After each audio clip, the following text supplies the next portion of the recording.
Federal constitutional court यानी FCC कायम करने की राह हमवार कर दी गई है। वो लम्हा था जब पाकिस्तान की आला अदलिया के दो सीनियर तरीन जजेस जस्टिस मंसूर अली शाह और जस्टिस अतर मिनल्ला ने अपने अहदे से इस्तीफ़ा दे दिया।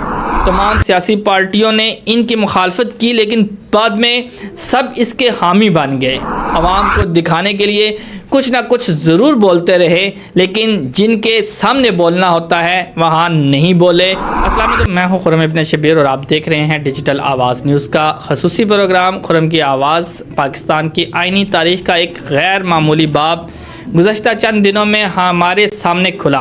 पार्लिमान ने इंतहाई तेज़ी के साथ 27वीं आइनी तरमीम पेश की और इसे मंजूर भी कर लिया। इस तरमीम के ज़रिए एक नई अदालत फेडरल कॉन्स्टिट्यूशनल कोर्ट यानी FCC कायम करने की राह हमवार कर दी गई है और सुप्रीम कोर्ट के कुछ बुनियादी इख्तियारात इस नई अदालत को मुंतकिल किए जा रहे हैं।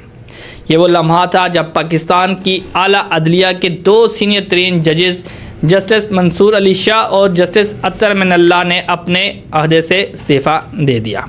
इन इस्तीफ़ों का ऐलान सिर्फ एक ज़ाती फ़ैसला नहीं था, बल्कि ये एक असूली मौक़िफ़, एक इदारा जाती पैगाम और एक गैर अलानिया एहतजाज समझा जा रहा है।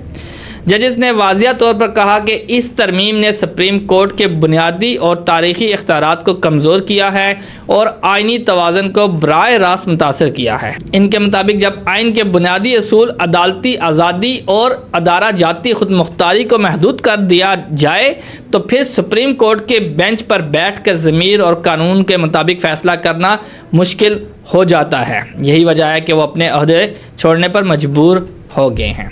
अदालती हलकों में भी यही तशवीश मौजूद है कि तरमीम का अमल इंतहाई तेज़ रफ्तारी से मुकम्मल हुआ। बहस महदूद थी, अपोजिशन की शमूलियत कमज़ोर थी और अहम आइनी शिकों पर कोई वसी कौमी मुकालमा नहीं हुआ। बहुत से माहिरीन ने इस पूरे अमल को इंतज़ामी इस्लाहात की आड़ में इख्तियारात की बड़ी मुंतकली करार दिया है। तमाम सियासी पार्टियों ने इनकी मुखालफत की, लेकिन बाद में सब इसके हामी बन गए। आवाम को दिखाने के लिए कुछ ना कुछ ज़रूर बोलते रहे, लेकिन जिनके सामने बोलना होता है वहाँ नहीं बोले और ना ही बोले और ना ही बोलते हैं। तरमीम के बाद आइनी तनाज़ात, सुप्रीम कोर्ट की रिव्यू पावर और अहम तशरीही सवालात FCC को मुंतकिल हो सकते हैं। इसका मतलब यह है कि सुप्रीम कोर्ट, जो पाकिस्तान में आइन की हतमी महाफ़त समझी जाती है, इसकी अथॉरिटी तकसीम हो जाएगी।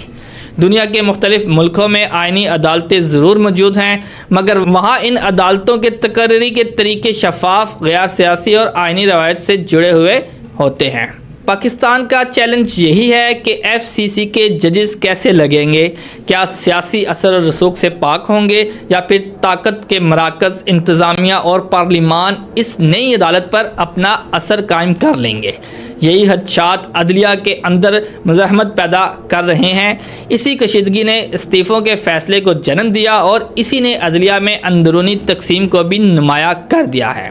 फुल कोर्ट इजलास बुलाने की आवाज़ें बुलंद हो रही हैं। वकला तंजीमों ने मुल्क भर में मशावरत शुरू कर दी है और बैनुल अक़वामी अदारे पाकिस्तान की अदालती खुद मुख्तारी पर नज़रें जमाए बैठे हैं। इस सूरत हाल ने आवाम के सामने कई ख़तरात खड़े कर दिए हैं। अदालती फ़ैसले सुस्त हो सकते हैं, बुनियादी हकूक़ पर गैर यकीनी बढ़ सकती है और आइनी तनाज़ात की तशरीह दो अदालतों में तकसीम होने से एक नया कानूनी कन्फ्यूजन पैदा हो सकता है। अगर ये कशीदगी बरकरार रही तो सियासी मंजरनामा मज़ीद धुंधला जाएगा, मैशियत गैर यकीनी का शिकार होगी, सरमायाकारी मुतासर होगी और हुकूमती फ़ैसलों पर अवामी इत्तेमाद मज़ीद कमज़ोर पड़ जाएगा। पाकिस्तान की सियासी तारीख़ में आइन के इख्तियारात में तब्दीली हमेशा बहरान लेकर आई है, चाहे वो 8वीं तरमीम हो, 17वीं तरमीम हो या फिर 18वीं तरमीम हो। हर बार अदारा जाती तवाज़न एक नए तनाज़े में बदल गया और आज 27वीं आइनी तरमीम इसी सिलसिले की ताज़ा तरीन कड़ी बनती दिखाई दे रही है। इस वक्त पाकिस्तान को सबसे ज़्यादा ज़रूरत इन 3 चीज़ों की है: आइनी शफाफियत और वजाहत, तरमीम की हर शिक का गैर सियासी, खुला और जामिया आइनी जायज़ा होना ज़रूरी है। عدلیہ کی یکجہتی پر بات کریں، فل کورٹ کو متحد ہو کر اپنا واضح موقف سامنے لانا ہوگا۔ سیاسی قیادت کی سنجیدہ مداخلت کی ضرورت ہے، مشاورت، شفاف قانون سازی اور تنازع کو کم کرنے کے اقدامات ہونے چاہیے۔